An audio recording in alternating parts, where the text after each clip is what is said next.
Knowing who you are. Knowing who you are. Being able to answer this question, who am I? And what do I want?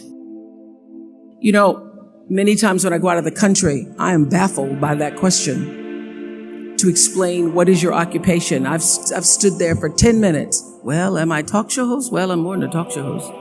Am I a businesswoman? I'm a businesswoman. I'm more than a businesswoman. Am I an entrepreneur? I'm more than an entrepreneur. So I just leave it blank or self-employed.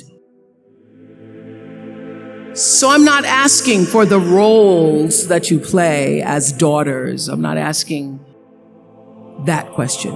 What are the roles that you play as a daughter, as a friend, as a sister? You're going to be a lawyer. You're going to teach. You're going to be a pharmacist. I'm asking the bigger question of who am I? Who am I really? My answer is I am God's child. I am that which is born of all that is. I am, as Pierre de Chardin said, a spiritual being having a human experience. Come trailing the breath of the ancestors yet, but trailing the breath of the angels. And understanding that because I am connected to the source of all that is possible for me. That's who I am. And what do I want? I don't want to just be successful in the world. I don't want to just make a mark or have a legacy. The answer to that question for me is I want to fulfill the highest, truest expression of myself as a human being. I want to fulfill the promise that the Creator dreamed when He dreamed the cells that made up me. What do I want? You must have some kind of vision for your life. Even if you don't know the plan, you have to have a direction in which you choose to go. I never was the kind of woman who liked to get in a car and just go for a ride. I had a boyfriend who would say, let's just go for a ride. I want to know, where are we going? Do we have a destination? Is there a plan? Or are we just riding? What I've learned is that's a great metaphor for life.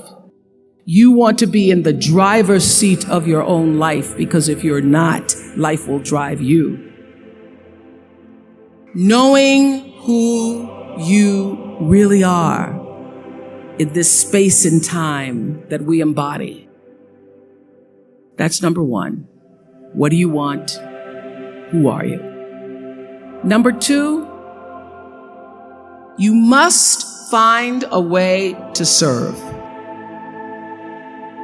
Martin Luther King said that not everybody can be famous, but everybody can be great, because greatness is determined by service.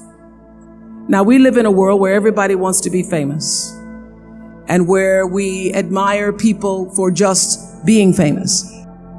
We think being known brings us value. The truth is, all of that will fade in time.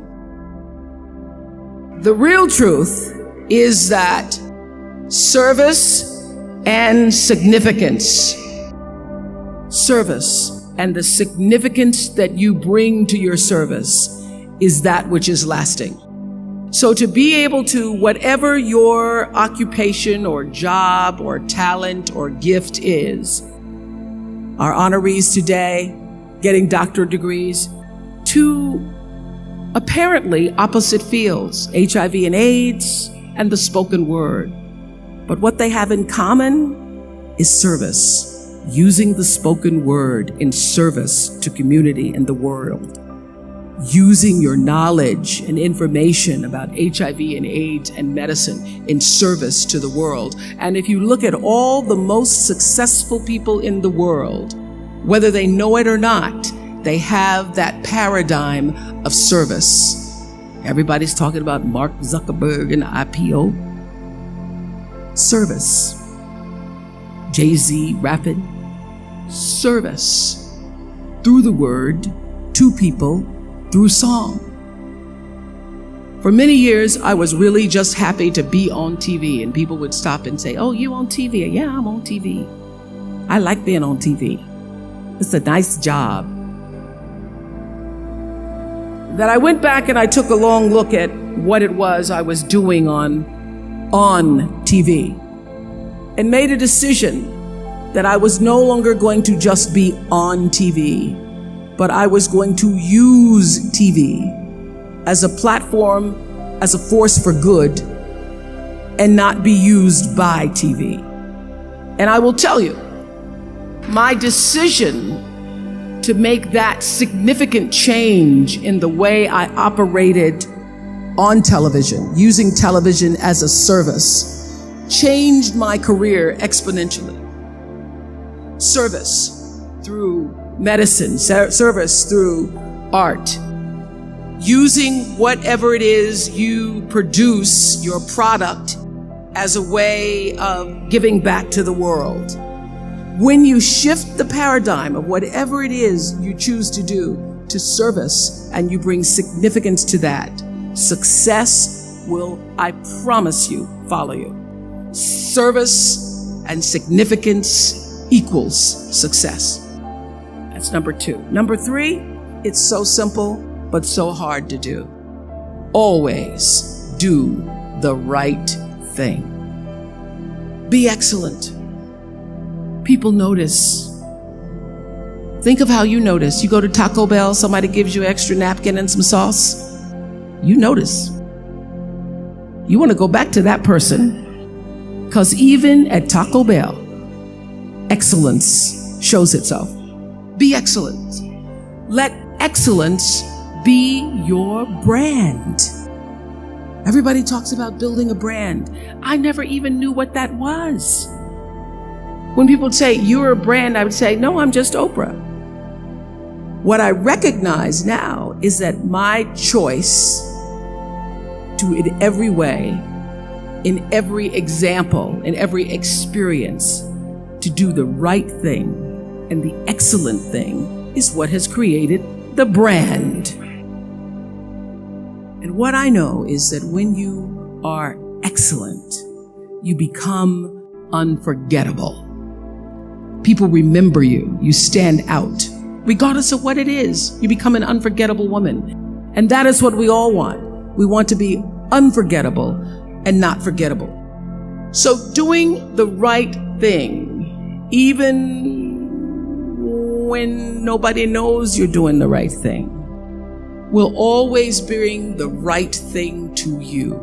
I promise you that. Why? Because the third law of motion is always at work. For every action, there's an equal and opposite reaction. That is so true in all of our lives. That's what Newton said. Celia in The Color Purple said it. Everything you even try to do to me, already done to you.